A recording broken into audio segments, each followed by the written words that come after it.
forest is a place of tranquility and beauty during the day. But as the sun sets and the darkness takes over, it transforms into an eerie labyrinth that can swallow you whole. My name is Emily, and this is my story of how I got lost in the forest and faced the horrors that lurk within. It all started as a fun camping trip with my friends.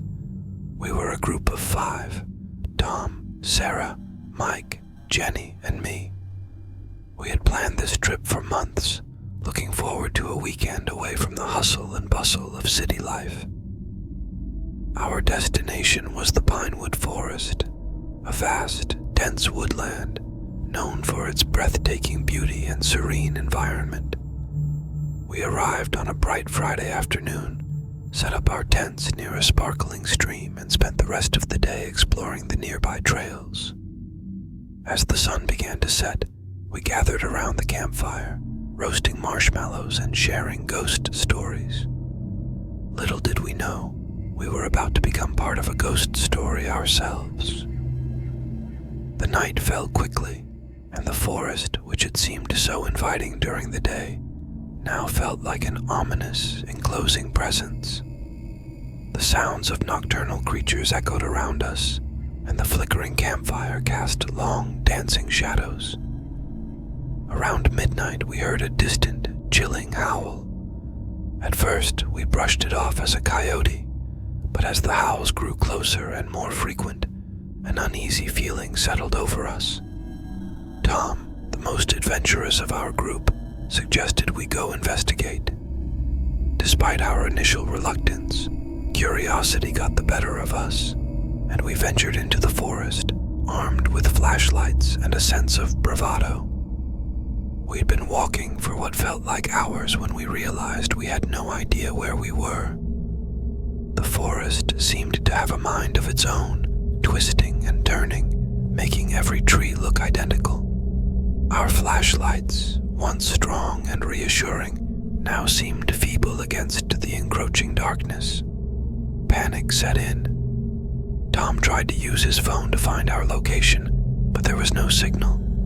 Sarah suggested retracing our steps, but the path we had taken was no longer recognizable.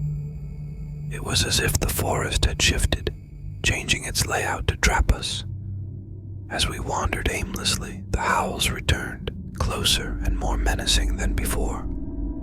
This time they were accompanied by rustling sounds and the unmistakable feeling of being watched.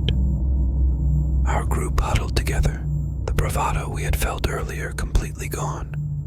We were lost, and something was out there with us. We decided to keep moving, hoping to find a way back to our campsite. As we walked, the rustling grew louder, and shadows flitted in the periphery of our vision. Then, suddenly, Jenny screamed. We turned to see her pointing at a figure standing among the trees, a tall, gaunt silhouette with glowing red eyes. The figure didn't move, just watched us with an intensity that chilled us to the bone. We backed away slowly, our hearts pounding in our chests. But as we retreated, the figure seemed to glide closer, never making a sound. In a blind panic, we broke into a run, crashing through the underbrush, not caring where we were going as long as it was away from that thing. After what felt like an eternity of running, we stumbled upon an old, dilapidated cabin. Desperate for shelter, we burst through the door and collapsed inside, gasping for breath.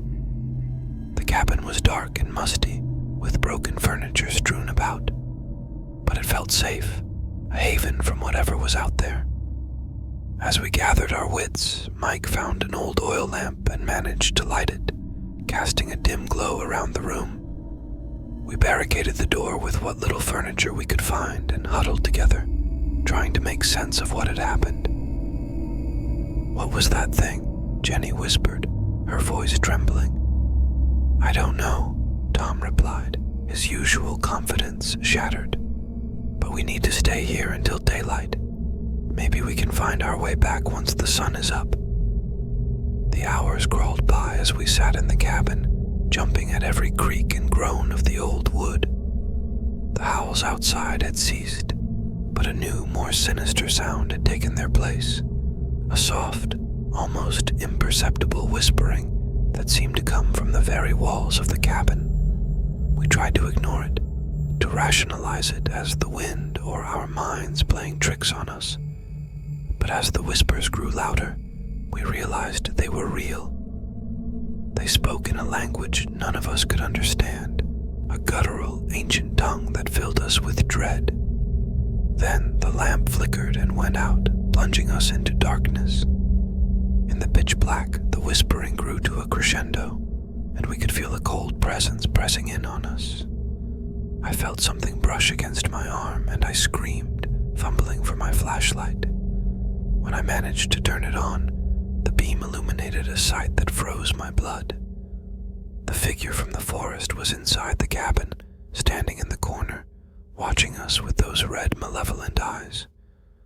We scrambled to the other side of the room, but there was nowhere to go. The figure moved closer, its movement slow and deliberate, savoring our terror. In a last-ditch effort, Tom threw open a window and we clambered out, cutting ourselves on the broken glass in our haste. We ran blindly into the forest, the whispers and the red-eyed figure fading behind us. The adrenaline and fear pushed us onward, and we didn't stop until we burst out of the forest and onto a dirt road. There, we collapsed in exhaustion and relief. We had escaped, but we were not the same. The forest had taken something from us, a piece of our sanity, and left us with scars that would never heal. We were found the next morning by a search party. Our friends and family had reported us missing when we failed to return. We tried to explain what had happened, but our story was met with skepticism and disbelief. The official report stated we had simply gotten lost and suffered from hallucinations due to exhaustion and fear. But we knew the truth. The forest was alive, and it had a darkness that defied explanation. We vowed never to return, but even now, years later, I can still hear the whispers in my nightmares and see those glowing red eyes watching me from the shadows. The forest never lets you go, not completely. It leaves a mark, a reminder of the horrors that dwell within its depths. And sometimes when the night is dark and the wind howls through the trees, I wonder if it's calling me back, waiting to finish what it started.